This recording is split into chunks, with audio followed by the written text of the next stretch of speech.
नमस्कार, स्वागत है आपका फेल स्टडी मंथली चैनल पे। साथियों, यूपी ट्रिपल ने लेखपाल के लिए शॉर्ट नोटिस जारी करके ये बता दिया है कि हमारा जो लेखपाल का है वो उसका डीवी कब से स्टार्ट होगा। तो 19 सितंबर से स्टार्ट होगा, लेकिन उसने अभी फुल शेड्यूल जारी नहीं किया है। लेकिन समय रहते जैसे जेई का मतलब हो जाएगा, जेई के बीच में ही आपका फुल शेड्यूल जारी कर दिया जाएगा कि किस किस डेट को आपका कौन से लोगों को बुलाया जाएगा।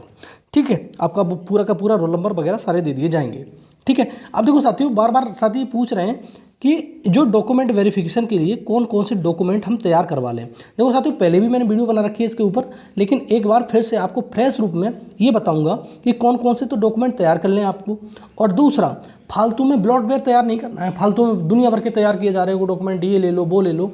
ज़्यादा कम से कम डॉक्यूमेंट तैयार करने, ठीक है, जिससे आपका काम हो जाए और ज़्यादा इसकी ज़रूरत ना पड़े।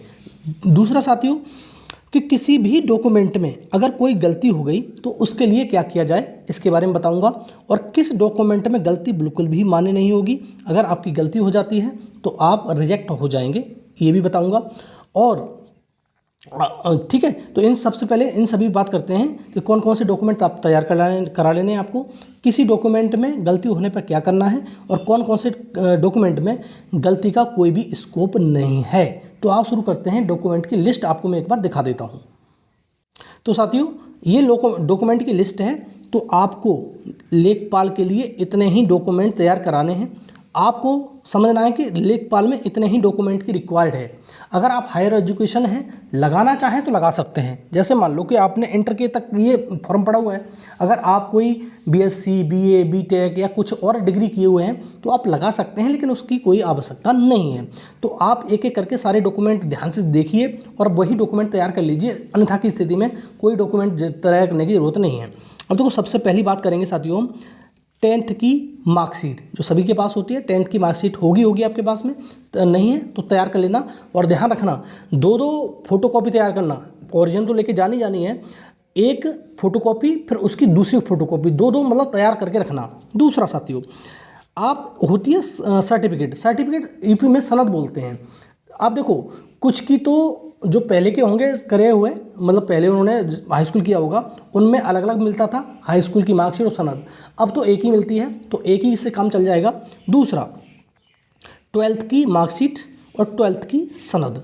इसी प्रकार से अब शायद एक ही मिलता है, लेकिन पहले अलग अलग आती थी, तो अलग अलग वाली है तो अलग अलग, और एक है तो एक, कोई दिक्कत नहीं है। तो हाई स्कूल की मार्कशीट, सर्टिफिकेट, इंटर का मार्कशीट और सर्टिफिकेट, यही आपको तैयार करने हैं। दूसरा, अब साथियों बात करते हैं अगले डॉक्यूमेंट की। अगला डॉक्यूमेंट है साथियों आपका, एक वैलिड आइडेंटिटी प्रूफ होना चाहिए जिस पर आपका फोटो एकदम साफ साफ क्लियर दिखाई दे। ऐसा कोई आइडेंटिटी प्रूफ आपके पास हो कि जिसमें आपका फोटो एकदम सही दिख रहा हो।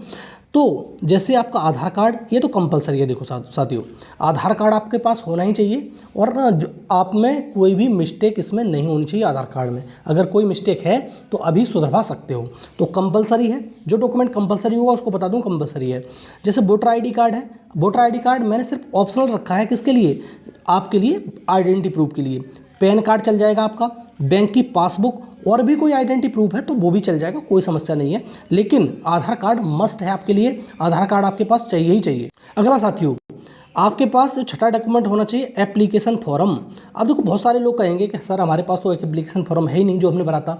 तो इसके लिए कोई भी समस्या नहीं है, जो मैंने पहले बताया था, कोई दिक्कत नहीं है। आपके पास एप्लीकेशन फॉर्म है या नहीं है, कोई दिक्कत नहीं है।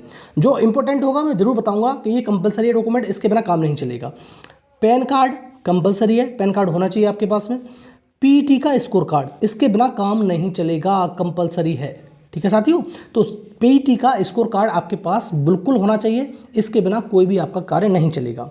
अब देखो साथियों, एफिडेविट जो फॉर्मेट देगा, अभी फॉर्मेट दिया नहीं है, फॉर्मेट देगा उसके हिसाब से एफिडेविट आपको तैयार कराने हैं। फॉर्मेट आएगा तो मैं आपको और बात कर लूँगा फॉर्मेट के ऊपर। तो फॉर्मेट अभी आएगा तो इसमें एफिडेविट आपको तैयार करने हैं। दूसरा, मेडिकल सर्टिफिकेट, तो नॉट कंपलसरी, कोई ज़रूरी नहीं है। बनवाना चाहो तो बनवा लेना, नहीं बनवाना चाहो तो बिल्कुल मत बनवाना, कोई समस्या नहीं है। तो मेडिकल सर्टिफिकेट कंपलसरी नहीं है, बस इतना समझ लो।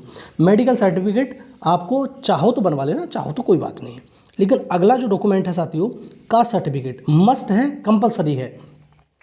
SC, ST, OBC, ये कास्ट सर्टिफिकेट आपके पुराने चल जाएंगे, कोई दिक्कत नहीं है। कास्ट सर्टिफिकेट एक ही बार बनता है वैसे भी, लेकिन कंप्यूटराइज होना चाहिए, कंप्यूटर वाला, जो नंबर डाल के आपको दिख जाना चाहिए कि हाँ आप हैं, ठीक है। दूसरा, EWS का सर्टिफिकेट नहीं चलेगा पुराना, बात समझ में आ रही है। तो EWS का जो आप ऐसे मान के चलो 7 जनवरी 2021 को इसका नोटिफिकेशन निकला था, तो उससे पहले 1 साल तक का पहले का होगा तो आपका चल जाएगा, ठीक है। EWS सर्टिफिकेट का, EWS सर्टिफिकेट जैसे 7 जनवरी 2021 का है तो 7 जनवरी 2020 का होना चाहिए आपको, तो 1 साल के बीच में होगा वो वैलिड होगा। लेकिन 7 जनवरी से पहले 2021 से पहले का EWS सर्टिफिकेट होगा तभी आपका चलेगा, उसका बाद का सर्टिफिकेट नहीं चलेगा, ठीक है। अगर ऐसे मान लो कि 7 जनवरी को नोटिफिकेशन निकला था और आपका नोटिफिकेशन शायद क्लोज हुआ था 28 जनवरी 2021 को, तो 28 जनवरी तक तो आपका चल जाएगा। 28 जनवरी से पहले अगर आपने सर्टिफिकेट बना लिया होगा तो चल जाएगा, लेकिन 28 जनवरी के बाद का बनाने लग रहे हो तो बिल्कुल भी नहीं चलेगा, कोई फ़ायदा नहीं उसका, ठीक है। और फिर आप जनरल काउंट हो जाओगे, ठीक है। तो इसमें कोई मतलब नहीं है, 28 जनवरी से पहले का चलेगा, 28 जनवरी के बाद का नहीं चलेगा। आगे देखें साथियों, अगला है साथियों डॉक्यूमेंट।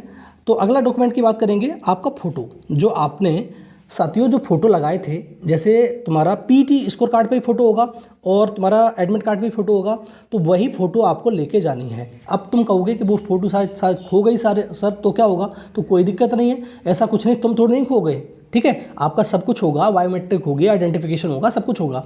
चाहो अगर वो फ़ोटो नहीं है तो आपका जैसे रंगीन टाइप का आपके पास सर्टिफिकेट होगा, तो उसमें से आप फ़ोटो बनवा सकते हो आराम से जाके कंप्यूटर, मतलब किसी पे दुकान पे आप बनवा सकते हो, कोई दिक्कत नहीं है। आपके पास में 8 से 10 फ़ोटो कंपलसरी होनी चाहिए, ठीक है। लगेंगे और ज़्यादा ही लेके जाना, लेकिन 8 से 10 तो कम से कम लेके जाना। दूसरा, करेक्टर सर्टिफिकेट, लास्ट एक सर्टिफिकेट है और ये टाइम ऑफ जॉइनिंग के समय से ये आपको, इस समय आपको इसकी ज़रूरत नहीं है, ठीक है साथियों। तो अब आओ बात करते हैं कि कौन कौन सा डॉक्यूमेंट में गलती चल जाएगी और कौन कौन से डॉक्यूमेंट में गलती नहीं चलेगी, उसके बारे में भी आपको बता दूं, जिससे आपका कन्फ्यूजन दूर हो जाए। देखो साथियों, आपके नाम में गलती हो, आपके डेट ऑफ बर्थ में गलती हो, आपकी डेट ऑफ बर्थ और नाम में गलती बिल्कुल भी आयोग बर्दाश्त नहीं करेगा और आपको रिजेक्ट कर देगा। लेकिन आपके माताजी के नाम में, आपके पिताजी के नाम में या किसी डॉक्यूमेंट में अगर कोई गलती है तो साथियों एफिडेविट लगवा लेना, आपको मान्य हो जाएगा। लेकिन आपके 2 चीज़ में गलती बिल्कुल भी नहीं होनी चाहिए, डेट ऑफ बर्थ में और आपके नाम में कोई भी मिस्टेक बिल्कुल भी नहीं चलेगी। और किसी भी डॉक्यूमेंट में अगर आपको गलती लग रही है तो उसके लिए सर्टिफिकेट बनवा के रखना, आयोग मांगेगा तो दे देना, ठीक है। तो ये होता है डॉक्यूमेंट में गलती चलने की बात, नहीं चलेगी नाम में और डेट ऑफ बर्थ में। दूसरा साथियों, इसकी जो कट ऑफ है फाइनल, वो कितनी जाएगी, हर एक कैटेगरी की मैं बना रहा हूँ, तो आप ज़रूर से ज़रूर अपनी देख लीजिए। इतने नंबर हैं तो आप तैयार रहिए कि आप लेखपाल बनने वाले हो, उससे कम नंबर हैं तो बिल्कुल भी उम्मीद आप छोड़ देना, ठीक है। और साथियों मैं बार बार कह रहा हूँ कि जनरल की कट ऑफ अगर आपको 78 से नीचे चाहिए तो डॉक्यूमेंट वेरिफिकेशन कराइए, भाई सीधी बात है।